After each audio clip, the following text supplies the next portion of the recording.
Excellency, allow me again to make another confession. As your Minister for Defense, many of my colleagues ask me, you used to be a vibrant politician, you have changed. I have changed because I went to a different environment. Your Excellency, when General Tonje introduced that gentleman's agreement,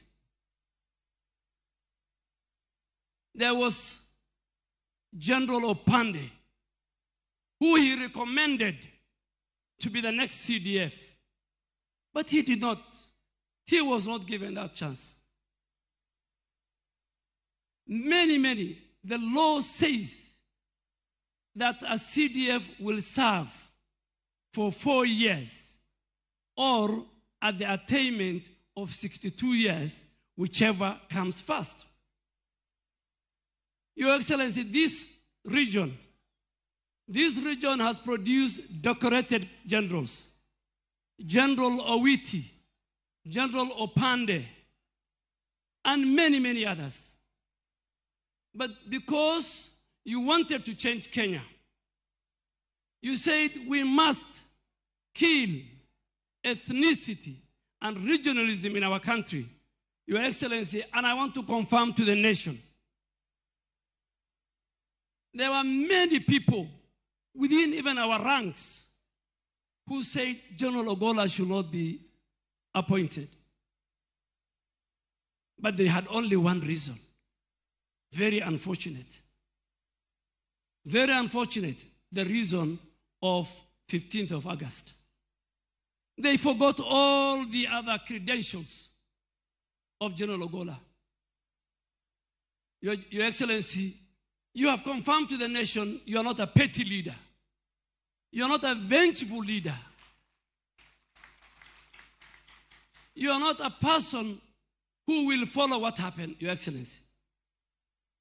As your Minister for Defense, you made a deliberate, with a finality based on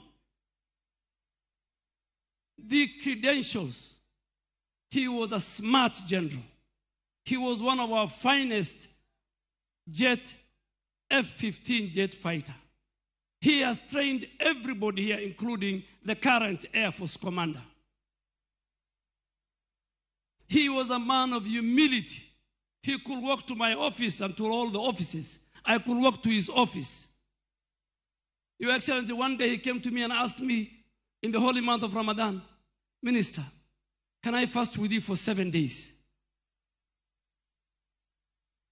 Your Excellency, you decided, you directed, and I went and passed the council, the Defense Council, your decision on the 27th of April 2023, the appointment of General Ogolla, among others.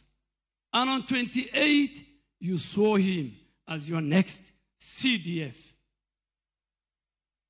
He died, you saw him on 28th of April 2023. He died on the 18th of April 2024, 10 days before he made to 1 year.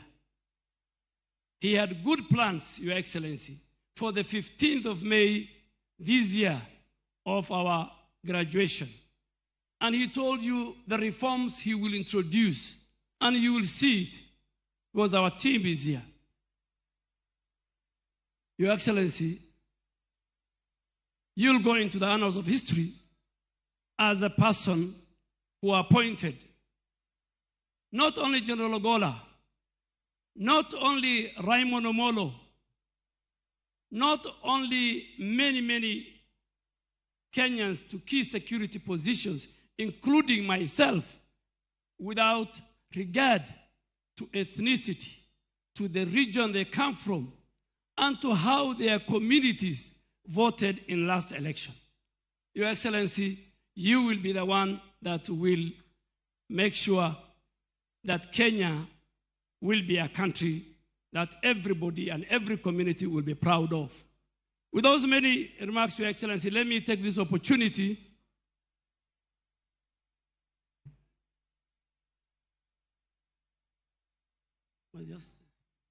Your Excellency, managing coalitions, as you know, is never easy.